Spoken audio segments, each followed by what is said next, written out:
On an absolutely wild day in the NFL, trade deadline day, the NBA still managed to find a way to steal headlines. And surprise, surprise, it was drama with the Brooklyn Nets. Steve Nash out as head coach. Within a few hours, the reporting that former Boston Celtics coach and currently suspended Ime Udoka is going to be the Nets head coach. So joining me now from Locked On Nets, our resident expert, Adam Armbrecht, on all things drama. Adam, it's hard to even know where to start. I guess let's start with the Steve Nash of it all. Why, after Kevin Durant reportedly wanted Steve Nash out in the offseason, bring him back, go through this whole thing, and then after less than 10 games, move on? Yeah, I don't love the look of that aspect of it, just because what essentially it looks like is Kevin Durant came in, made a demand. The organization said, well, we'll honor that, but we can't honor it immediately because that would make it look like we are capitulating to what our superstar wants. So let's get into the season. Let's get 7 games under our belt, and then we'll make that move. It doesn't mean that it's the wrong decision. Steve Nash, while having a winning record, obviously has been under scrutiny as the Brooklyn Nets head coach since he took the position.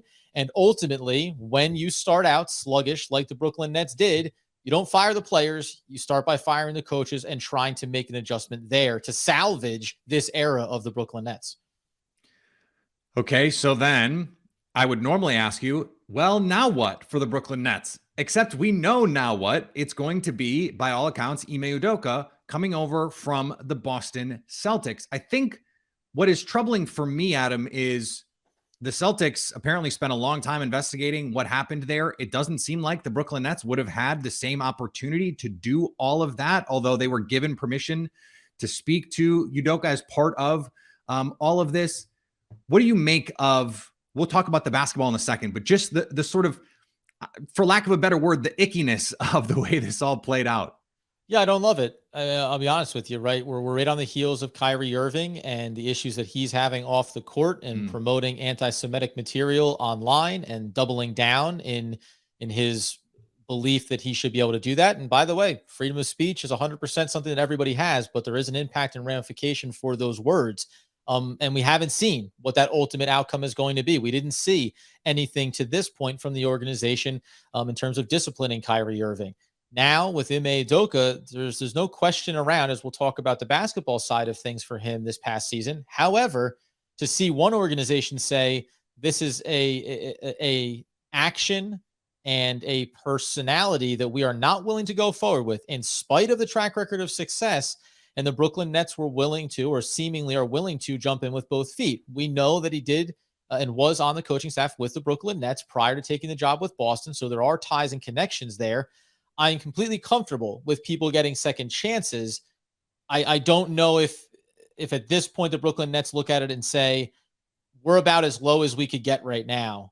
If we're going to give someone a second chance and someone that we know, we might as well take the PR hit now, because doing it 6 months from now, a year from now, we can't sustain any more of this. So take the blowback now and let's move forward. It doesn't mean that I'm a fan of it away from basketball.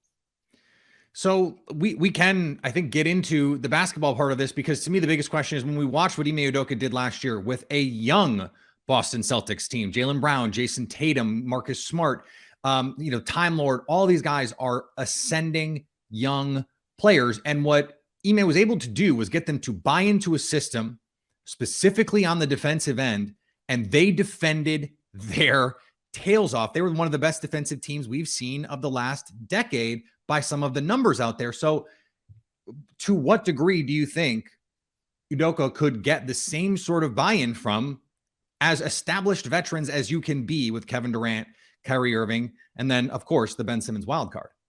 Yeah, well, so the thing is one, the Brooklyn Nets don't have the same defensive personnel that the Boston Celtics do, right? Marcus Smart, defensive player of the year. Jaylen Brown, high-level defender. Jason Tatum, high-level defender. A Time Lord, right? Grant Williams. Like, they have all of these guys that are very capable on that end of the floor, so you lean into that identity. The belief has to be that Ime Udoka proved, as he made this mid-season shift for the Boston Celtics last year, that I can take personnel and maximize whatever their skill set and value is. Now, that being the case, the Brooklyn Nets do have Royce O'Neal, who they brought in this offseason. He is a significant upgrade for them defensively as a 3-and-D player. Nicholas Claxton has taken a next step forward, a very switchable defensive player. And ultimately, as you mentioned, Ben Simmons is the key X factor in all this. And when we talked about it on the Locked On Nets podcast, I did wonder, Ime Udoka is going to be a different coach, as Doug pointed out, than Ben Simmons has ever had. He's a fiery coach. He's a demanding coach. The question becomes, are you demanding that he gets his act together offensively, or is your demand be a defensive player of the year caliber player on the defensive end of this floor, and we'll worry about the rest? Because unlike Boston, you can make the case that the Brooklyn Nets have better high-level offensive talent on their roster. So that offensive end of the floor should be able to sort itself out. You don't need to be a top 2 or 3 defensive team. You just need to be good enough to complement how dangerous your offense can be. How do you think one move informed the other? Like, do you think the Steve Nash move gets made if they don't have Ime Udoka waiting in the wings here?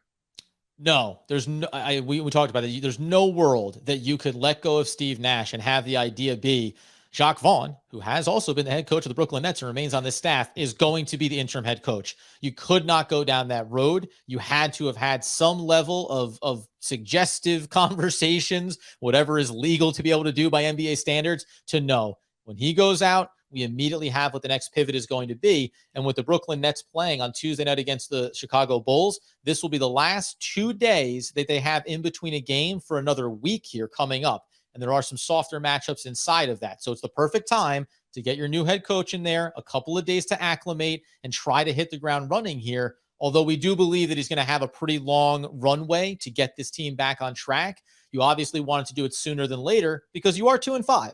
And the Eastern Conference will get away from you if you don't start getting your feet underneath you.